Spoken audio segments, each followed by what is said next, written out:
parle de l'avenir, du monde, de la moitié de l'humanité. C'est pas rien quand même. Hein. Le but, c'est de se projeter dans l'avenir, à chaque fois à la mêlée, de réfléchir que la voie du progrès n'était ni facile ni rapide.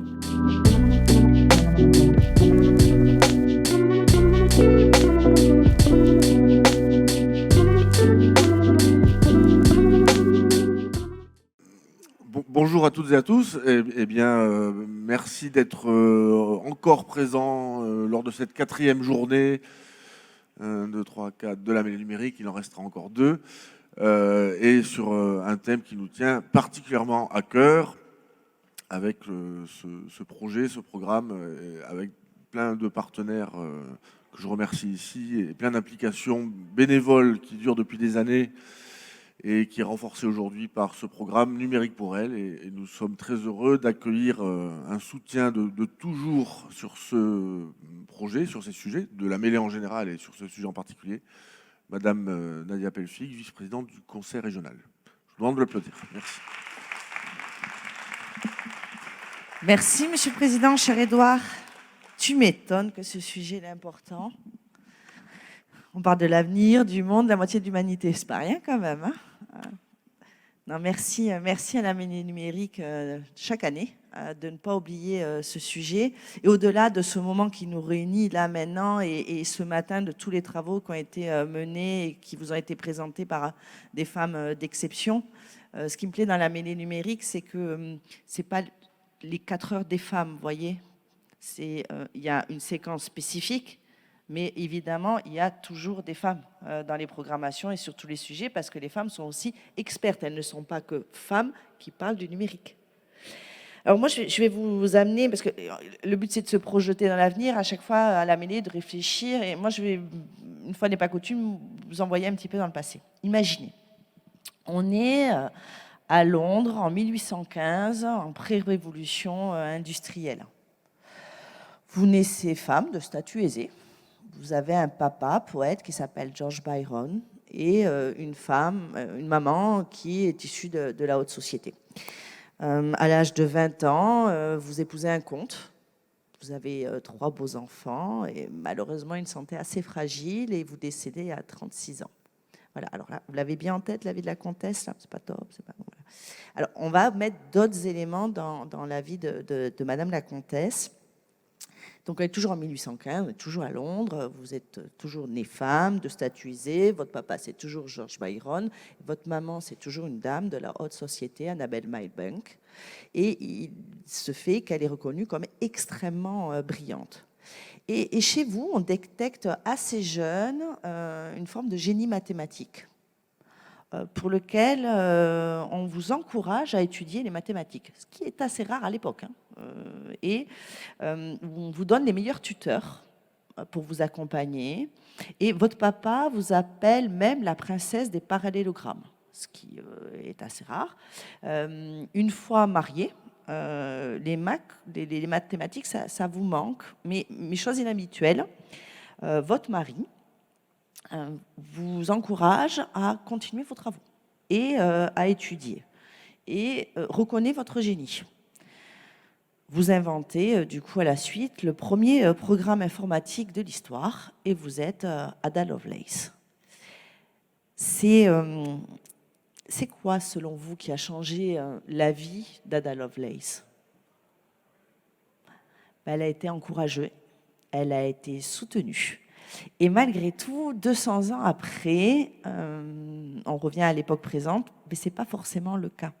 Ce n'est pas forcément le cas parce qu'il y a une excellente étude qui a été réalisée par Epitech, que j'ai là, pour ceux et celles qui voudraient se la procurer, elles les ont à côté d'elles, qui démontre qu'il y a seulement 33% des filles qui ont été encouragées et soutenues pour aller dans ce secteur du numérique, contre 61% des garçons.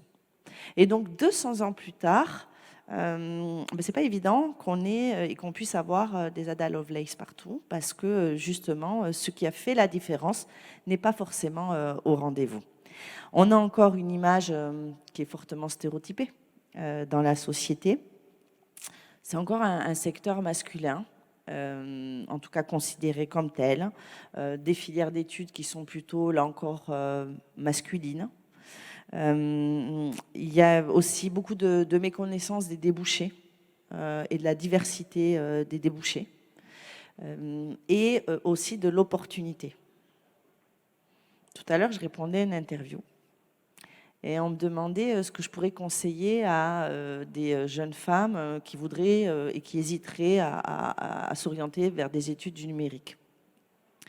Alors, je vais être très terre à terre. Mais ma réponse était, si vous êtes sûr d'avoir du travail, de gagner de l'argent, faites des études du numérique. Et je pense qu'il faut aussi le dire aussi un peu cash comme ça. Parce que si on assume les uns et les autres que le travail, ça sert à émanciper, qu'on a évidemment envie d'être utile, mais on a aussi envie de gagner de l'argent. Et je pense qu'il faut le dire de manière assez décomplexée. Et ça ne veut pas dire qu'on est pour le tout dérégulé, qu'on veut une société du chacun pour soi, où l'homme est un loup pour l'homme, etc. De toute façon, nous on parle de femmes, donc c'est pas le sujet. Mais vraiment, il faut pouvoir dire aux nanas, ben oui, parce que ça vous donne un avenir et ça donne de l'autonomie. L'autonomie, ça permet d'être libre, de décider de sa vie. Et si on veut décider de sa vie, ben, il faut en avoir les moyens. Donc donnez-vous les moyens. Et donc si vous voulez vous donner les moyens, ben, faites des études du numérique. Et je pense qu'il faut le dire aussi clairement que ça, en rappelant qu'en Occitanie, il y a 1000 postes à pourvoir là, au moment où on se parle, que les entreprises qui existent, il y en a presque 20 000, qu'elles génèrent 8 milliards d'euros de chiffre d'affaires, et qu'après tout, dans la période de récession qu'on n'a jamais connue aussi élevée jusqu'à maintenant, c'est pas si mal d'avoir un secteur qui affiche de telles performances. Du coup, on doit quand même vraiment continuer à agir et essayer de pas se décourager, ce qui n'est pas évident parce que les statistiques, elles évoluent pas beaucoup. Et des fois, on se dit entre nous, quand on regarde que ça n'a pas beaucoup progressé, non mais rassurons-nous, en fait, ça serait pire si on n'avait rien fait. Ben ouais, je crois. Et ça ne peut, a priori, que s'améliorer. On va éviter les régressions trop lourdes. Quand on voit quand même ce qui se passe en Suède, en Italie, on s'inquiète. Parce que au passage, au-delà du fait que ce soit des néofascistes, il y a une femme qui va être chef de gouvernement, mais derrière, il y a une disparition des femmes sur les fonctions politiques de pouvoir dans ce même gouvernement. Et ça aide pas non plus, ça aussi, à l'évolution de l'universalisme, des missions, etc. Bon, je reviens un peu moins loin. En région, on essaie de se mobiliser dès le plus jeune âge. Vous avez eu plein de confs ce matin. Je vois Agnès, mon maire, devant moi. Je vois Caroline Robiana, qui occupe d'éminentes fonctions chez Cyberrock. Bref, il y a des femmes en responsabilité qui essaient de mettre en avant d'autres femmes. Beaucoup d'entre vous, je vois Anna aussi, qui témoigne régulièrement pour des grands groupes, mais aussi plusieurs d'entre vous qui témoignent, qui disent des choses sont possibles. Nous, on a les écoles régionales du numérique. Vous savez, ces formations certifiantes, qualifiantes, qui durent 10 mois, où il y a des développeurs, des techniciens du web. La cible principale, ce sont les demandeurs d'emploi. Il n'y a pas de prérequis. Il y a 87% de réussite à la sortie. Il y a une insertion dans le marché du travail qui est très, très importante. Et il y a 19% de femmes. Vous doutez bien qu'on avait donné des objectifs à 50%. Et merci, j'entends, mais c'est pas si mal. Voilà, c'est mieux qu'ailleurs, mais l'objectif était à 50% et un temps est passé vraiment significatif pour essayer de mobiliser et de trouver des jeunes femmes ou des femmes qui viendraient dans ces formations. Et pourtant, ce ne sont que 19%. Et effectivement, si c'est mieux, c'est quand même insuffisant. Donc on doit continuer cet effort-là, on doit proposer des modèles à nos filles, on doit proposer aussi des modèles de succès. D'abord parce qu'il y a beaucoup trop de femmes qui sont effacées de l'histoire et des succès. Quand on sort là du Quai des Savoirs, on est sur l'avenue, non, l'allée Mathilda. Vous connaissez, c'est cet effet Mathilda qui fait que les femmes de sciences ont été gommées de l'histoire. C'est ce qui fait que moi je soutiens aussi qu'on parle des journées du matrimoine, comme il y a quelques semaines, que dans Femmes et Sciences, on présente aussi des lieux où elles ont existé, où je pense qu'il faut se battre aussi, quand on se bat pour la place des femmes dans le numérique, pour le nom des rues dans nos villes, pour qu'il n'y ait pas moins de 3% de noms qui soient donnés à des femmes. Parce que je pense qu'il faut toujours expliquer pourquoi le prix Nobel, c'était Pierre et Marie Curie, et pas Marie Curie. rappeler qu'en plus, elle avait vachement d'humour. Que vous vous souvenez de cette phrase quand on lui demande « Alors, madame, ça fait quoi d'être mariée avec un génie ?» Demandez à mon mari. Et que on peut, et pour le coup, elle avait un super mari. Parce que et c'est terrible à dire, mais s'il avait accepté le Nobel qu'on lui remettait, ça n'aurait jamais été Pierre et Marie Curie, ça aurait été Pierre Curie, basta. Alors que c'était quand même elle. Et donc, on doit, nous, absolument lutter contre cette invisibilisation des femmes dans le vocabulaire, dans les visuels qu'on propose, dans la manière de se saluer aussi entre nous dans une salle. Quand il y a des femmes qui occupent des fonctions, moi je suis désolée, non, c'est pas Madame le maire. Hein, voilà, ça n'enlève pas le pouvoir de dire un A. Voilà, c'est pareil. Et puis c'est bien de donner le nom et le prénom. Quand ce sont des femmes, on donne le prénom, comme si on était vachement sympathique, c'est cool, etc. Alors dans la tech, c'est bien hein, de se nommer avec le prénom, ça fait un peu tendance et tout, c'est comme les baskets et le dragibus.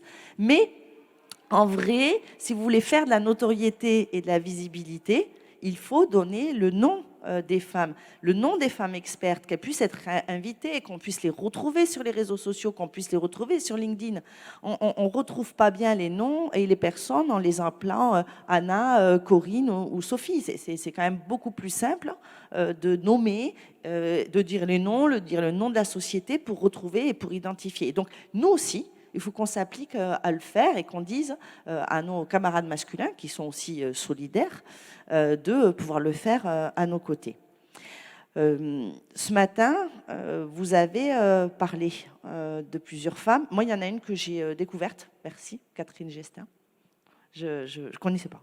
Donc, dans ces actions, femmes et numérique, ben, on apprend plein de trucs et c'est utile, je pense. Plus près de nous, en Occitanie, je pense à deux femmes que je vais citer parce que je ne les vois pas là et je sais qu'elles œuvrent aussi et qu'elles sont extrêmement talentueuses. Je pense à Carole Cisagara de Télégraphique qui a mis en place des solutions sur le smart care. Elle est leader dans les services connectés, notamment pour le maintien de l'autonomie. Autonomie, c'était d'ailleurs un produit et un service qu'elle propose pour le maintien à domicile. Et elle conclut souvent ses présentations par une formule que je lui ai souvent piquée. Donc, Carole, merci beaucoup. Qui est Tech Care, et où je trouve que c'est assez juste de le jouer comme ça. Alors là, j'ai pas un mauvais accent anglais. J'ai pas dit take care, donc c'est tech care, T-E-C-H, c'est bien ça. Et je trouve que c'est assez malin de la part de Carole de faire ça, qui fait une synthèse entre le besoin de l'innovation et le pourquoi de l'innovation. C'est-à-dire qu'il n'est pas innover pour innover, c'est innover pour progresser, pour prendre soin, pour améliorer la performance. Il y a une autre femme que je trouve aussi absolument géniale, qui est Béatrice Corsaki-Soc de Saint-Tony. Alors, vous connaissez peut-être pas bien Saint-Tony, mais c'est une start-up de 500 personnes, pas mal, qui est installée dans la métropole toulousaine et qui est spécialiste du signal souterrain. Par exemple, ils ont eu de magnifiques contrats, comme le contrat du métro de New York, parce que si vous voulez faire intervenir les forces de secours, que vous êtes sous terre et qu'il n'y a pas de signal qui passe, mais c'est beaucoup plus compliqué et vous sauvez moins de vies. Donc ce sont des innovations technologiquement très avancées et hyper utiles. Je vous dis ça parce que je pense qu'on a à la fois dans nos rôles de femmes et d'hommes des choses à promouvoir, mais parce que je suis très très attachée à ce territoire, je sais qu'il est riche aussi de ces femmes et de ces hommes. Et que c'est bien d'aller chercher Ada Lovelace, mais elle est très très vieille maintenant, et elle est londonienne, et qu'ici on a des exemples absolument contemporains, absolument géniaux, qu'on a des formations pour réussir, qu'on a des entreprises, près de 20 000, pour pouvoir s'y épanouir et travailler. On a des combats communs à mener entre universitaires, académiques, monde politique, monde privé, monde industriel, et que finalement ce qui fait la richesse de la mêlée, c'est de pouvoir mélanger tous ces publics, et pour ça je trouve que c'est un succès de faire pareil de l'intelligence collective, et finalement dans une société du numérique qui célèbre l'immédiateté, de faire aussi l'hommage du temps long. Et ce temps long, c'était aussi une assertion de Marie Curie qui disait qu'elle avait appris que la voie du progrès n'était ni facile ni rapide. Elle est par contre un devoir à laquelle nous devons tous nous soumettre avec enthousiasme et combativité. Merci à vous.